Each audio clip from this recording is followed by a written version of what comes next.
Breaking news చూస్తున్నాం. ఏపీలో మంత్రులకు శాఖలు కేటాయించారు. పవన్ కళ్యాణ్ కు డిప్యూటీ సీఎం పదవి ఇచ్చారు. అలాగే పవన్ కు పంచాయతీరాజ్, గ్రామీణాభివృద్ధి, రూరల్ వాటర్ సప్లై, పర్యావరణ, ఫారెస్ట్, సైన్స్ అండ్ టెక్నాలజీ శాఖలు కేటాయించారు.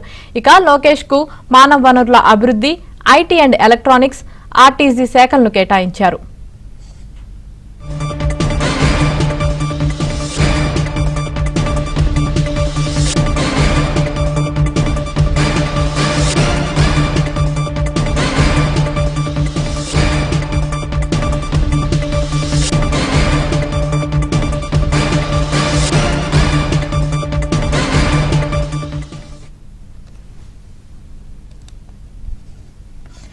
ఏపీలో మంత్రులకు శాఖలు కేటాయించారు. పవన్ కళ్యాణ్ కు డిప్యూటీ సీఎం పదవి ఇచ్చారు. అలాగే పవన్ కు పంచాయతీరాజ్, గ్రామీణాభివృద్ధి, రూరల్ వాటర్ సప్లై, పర్యావరణ, ఫారెస్ట్, సైన్స్ అండ్ టెక్నాలజీ శాఖలు కేటాయించారు. ఇక లోకేష్ కు మానవ వనరుల అభివృద్ధి, ఐటీ అండ్ ఎలక్ట్రానిక్స్, ఆర్టీజీ శాఖలను ఇచ్చారు. ఇక ఇదే విషయానికి సంబంధించి మరింత సమాచారం మా ఏపీ బ్యూరో చీఫ్ రామారావు అందిస్తారు. రామారావు.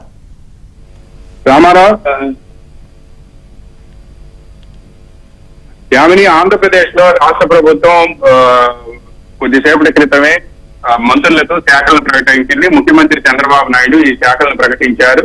అయితే చంద్రబాబు నాయుడు ప్రకటించిన శాఖల్లో ఈసారి మాత్రం పవన్ కళ్యాణ్ కు డిప్యూటీ సీఎం పదవి ఇవ్వడంతో పాటు గతంలో లోకేష్ నిర్వహించిన పంచాయతీరాజు, గ్రామీణాభివృద్ధి శాఖతో పాటు రూరల్ వాటర్ సప్లై, దీంతో పాటు పర్యావరణాలు, అటవీ, సైన్స్ అండ్ టెక్నాలజీ శాఖలను కూడా కేటాయించారు. ఇక నారా లోకేష్ కి హ్యూమన్ రిసోర్సెస్ డెవలప్మెంట్ అంటే విద్యాశాఖ, IT, electronics and communications, RTG కూడా కేటాయించారు. ఇక కింజారపు అచ్చెన్నాయుడు కేబినెట్ లో సీనియర్ మంత్రి. ఈయన agriculture, cooperation, marketing, animal husbandry, development, fisheries ఈ శాఖలన్నీ కూడా కేటాయించారు. సైన్స్ అండ్ జియాలజీ వంటి కీలకమైన శాఖ అంటే దాదాపుగా 2019 నుంచి 2024 వరకు కూడా ఆంధ్రప్రదేశ్ లో భారీ కుంభకోణాలు చోటు చేసుకోన్నాయని చెబుతున్న మైన్స్ అండ్ జియాలజీ, ఎక్సైజ్ శాఖలను మాత్రం కొల్లు రవీంద్రకు, కృష్ణా జిల్లాకు సంబంధించిన మంత్రి, ఆయన కేటాయించారు. ఇక నాదెళ్ల మనోహర్ కు మాత్రం ఆహార, పౌర సరఫరాలు, తర్వాత వినియోగదారుల వ్యవహారాల శాఖ కూడా కేటాయించారు. పొంగూరు నారాయణకి 2014 నుంచి 2019 వరకు కూడా ఈయన మంత్రిగా పనిచేశారు. నారాయణకి మున్సిపల్ అడ్మినిస్ట్రేషన్, గతంలో ఏదైతే మున్సిపల్ అడ్మినిస్ట్రేషన్ కేటాయించారో అదే మున్సిపల్ అడ్మినిస్ట్రేషన్, అర్బన్ డెవలప్మెంట్ ని కేటాయించారు.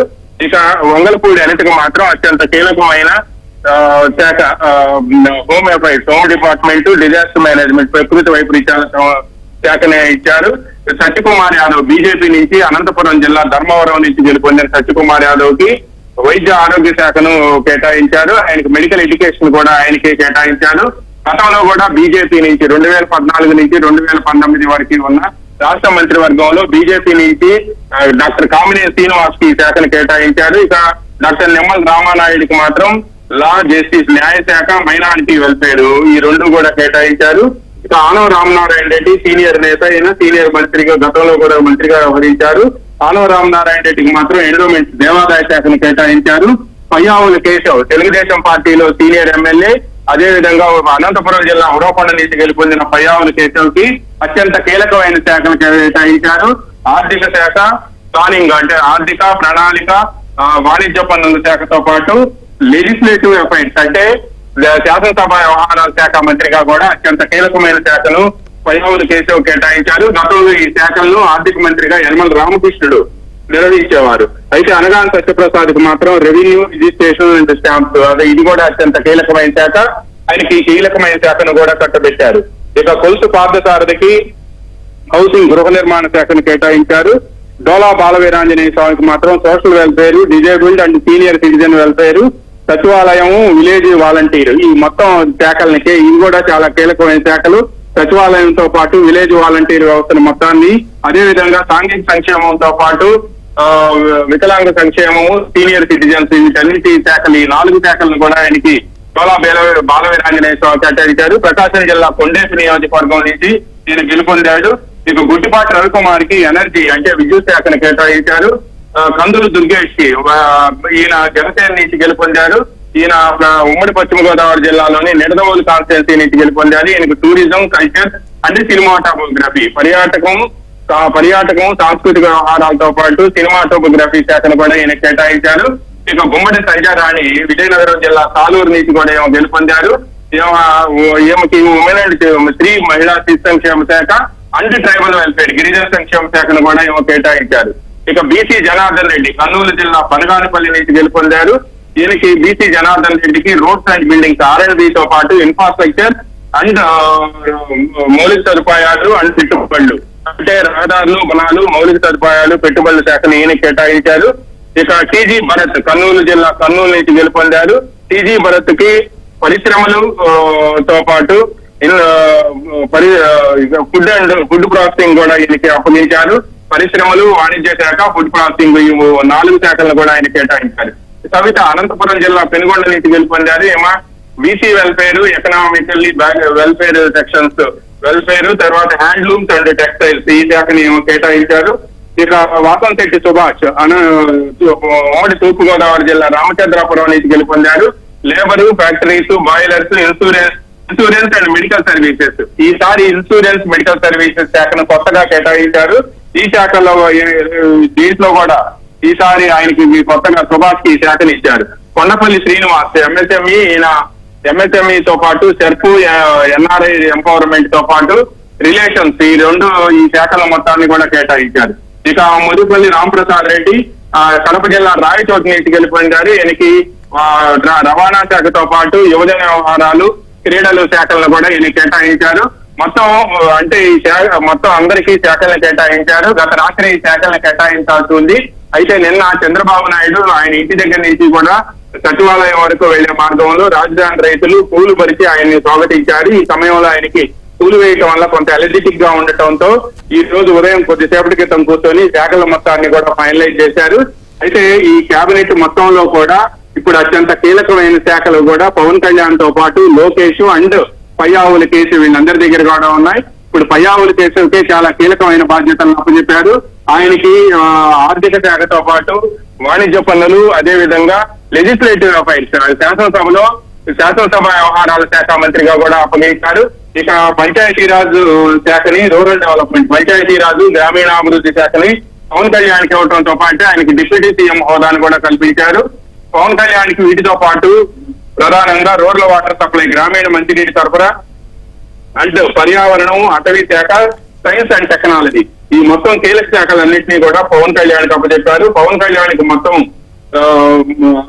7 శాఖలు అప్పగించారు. ఆయన దగ్గర 7 శాఖలు ఉన్నాయి. ఈ 7 శాఖలు కూడా చాలా కీలకమైన శాఖలు, వీటన్నిటిని కూడా ఆయనకు అప్పగించారు. ఇక దీంతో పాటు లోకేష్ కి ఈసారి ఎడ్యుకేషన్ డిపార్ట్మెంట్ తో పాటు IT, electronics and communications, RTG ఈ శాఖలను కూడా ఆయన కేటాయించారు. చంద్రబాబు నాయుడు వద్ద మాత్రం ప్రధానంగా GAD, law and order, public enterprises, all other portfolios not allocated to ministers అంటే మంత్రులకి ఏవైతే ఎలకేట్ చేయలేదో ఆ పోర్ట్ఫోలియోలన్నీ కూడా చంద్రబాబు నాయుడు వద్ద ఉన్నాయి. అంటే ఇందుట్లో ప్రధానంగా మాత్రం ఇప్పుడు సమాచార పౌర సంబంధాల శాఖ ఎవరికి అప్పగించారు అనేది మాత్రం ఎందుకు తెలుసు. సమాచార పౌర సంబంధాల శాఖ కూడా దీనికి సంబంధించి కూడా ఇంకా ఒక క్లారిటీకి వచ్చినట్టయితే లేదు. దీని కూడా ఇంకా కేటాయించాల్సి ఉంది. ఇక దీంతో పాటు ప్రధానంగా ఆనవ రామనారాయణ రెడ్డి కేబినెట్ లో సీనియర్, ఉమ్మడి ఆంధ్రప్రదేశ్ లోను, ఆ తర్వాత ఆయన ఉమ్మడి ఆంధ్రప్రదేశ్ లో ఆయన మంత్రిగా కూడా పనిచేశారు. ఆయన ఫైనాన్స్ మినిస్టర్ గా కూడా పనిచేశారు. ఈసారి ఆనవ రామనారాయణ రెడ్డికి ఎండోమెంట్ డిపార్ట్మెంట్ ఇచ్చారు. ప్రధానంగా ఎండోమెంట్ డిపార్ట్మెంట్ అప్పగించారు. ఇక గతంలో పయ్యావుల కేసుకు ఫైనాన్స్ అండ్ లెజిస్లేటివ్ అఫైర్స్ ఇస్తే అచ్చెన్నాయుడికి మాత్రం అత్యంత కీలకమైన వ్యవసాయం, కోఆపరేషన్, మార్కెటింగ్, సహకార శాఖ, మార్కెటింగ్ తో పాటు పశుసంవర్ధక శాఖ, డైరీ డెవలప్మెంట్ అంటే పశుసంవర్ధక శాఖ, పాడి పరిశ్రమలు అండ్ ఫిషరీస్ అంటే మత్స్యశాఖ కూడా కేటాయించారు. ఆయనకు కూడా కొన్ని కీలకమైన శాఖలు అప్పగించినట్టే కూడా మనం భావించాలి. ఇక కొల్లు గతంలో అంటే 2014 నుంచి 2019 వరకు కూడా ఆయన ఎక్సైజ్ శాఖ నిర్వహించారు. అయితే ఈసారి ఎక్సైజ్ మైన్స్ అండ్ జియాలజీని కూడా కొల్లు అప్పగించారు. ఎందుకంటే మైన్స్ అండ్ జియాలజీలోనే పెద్ద ఎత్తున కుంభకోణాలు జరిగాయని ఇటీవల కాలంలో రాష్ట్ర ప్రభుత్వం అంటే తెలుగుదేశం ప్రభుత్వం అధికారంలోకి వచ్చిన తర్వాత 2024 రోజుల నుంచి కూడా మైన్స్ అండ్ జియాలజీలో ఏం జరుగుతుందో కూడా దానిపై రాష్ట్ర ప్రభుత్వం దృష్టి సారించింది. ఆంధ్రప్రదేశ్ మినరల్ డెవలప్మెంట్ కార్పొరేషన్ పట్టణంలో ఉండే మైనింగ్ శాఖలో వాళ్ళు పూర్తి స్థాయిలో తాళాలు వేసేశారు, సీల్ చేశారు. అందులో ఉండే మైనింగ్ శాఖకు సంబంధించిన ఏపీఎండిసి ఎండి వెంకటరెడ్డిని కూడా ఆయన ఆ బాధ్యతల నుంచి కూడా తప్పించారు. ఈ నేపథ్యంలోనే ఇప్పుడు రాష్ట్ర ప్రభుత్వం ఈ శాఖను గొల్లు రవీంద్రకు అప్పగించింది. నాదేళ్ల మనోహర్కి మాత్రం ఫుడ్ అండ్ సివిల్ కన్జ్యూమర్ శాఖ ఇస్తుంది. ఈ శాఖను కేటాయించారు. మాత్రం జనసేన నుంచి ముగ్గురు, బీజేపీ నుంచి ఒక్కరు, మొత్తం నలుగురు కేబినెట్ లో ఉంటే ఈ నలుగురికి కూడా దాదాపుగా కీలకమైన శాఖలు అప్పగించినట్టుగానే మనం పరిగణించాలి. అదేవిధంగా కందులు దుర్గేష్ కు మాత్రం టూరిజం తో పాటు ప్రధానంగా సినిమాటోగ్రఫీని కూడా ఆయనకి అప్పగించారు.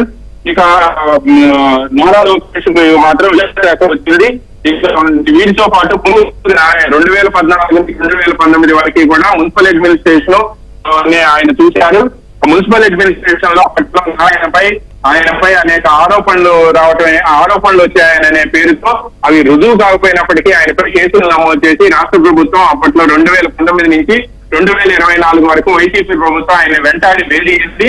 పైగా నారాయణపై అనేక కేసులు కూడా మోపింది. తో పాటు అనేక కేసుల్ని కూడా ఆయనపై మోపారు. పైగా ఎస్ఐల్ ల్యాండ్స్ ముందుగా కొనుగోలు చేసి ఆ తర్వాత చట్టాన్ని తీసుకొచ్చి ఎక్కువ ధరకు అమ్ముకున్నాడనే చెప్పడం లేకుండా ఆయన విద్యా సంస్థలపై కూడా దాడి చేశారు.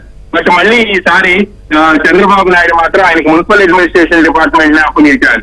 అదేవిధంగా మరికొన్ని కీలకమైన శాఖలు కూడా వాటర్ రిసోర్సెస్ డెవలప్మెంట్ అంటే ఇరిగేషన్ శాఖను కూడా ఈసారి డాక్టర్ నిమ్మల రామానాయుడుకి అప్పగించారు. ఎల్ఎంఎస్ పదవికి మాత్రం లా మైనారిటీ 3 శాఖలు కేటాయించారు. నిమ్మల రామానాయుడు కూడా చాలా కీలకమైన ఇరిగేషన్ శాఖ కేటాయించారు. ఆయన ప్రాతినిధ్యం వహిస్తున్న జిల్లాలోనే పోలవరం ప్రాజెక్టు ఉండడంతో ఇది నిమ్మల రామానాయుడుకి మాత్రం ప్రతిష్టాత్మకంగా మారింది అని చెప్పవచ్చు. ప్రసాద్ గుంటూరు జిల్లా రేపల్లి నియోజకవర్గం నుంచి గెలుపొందారు.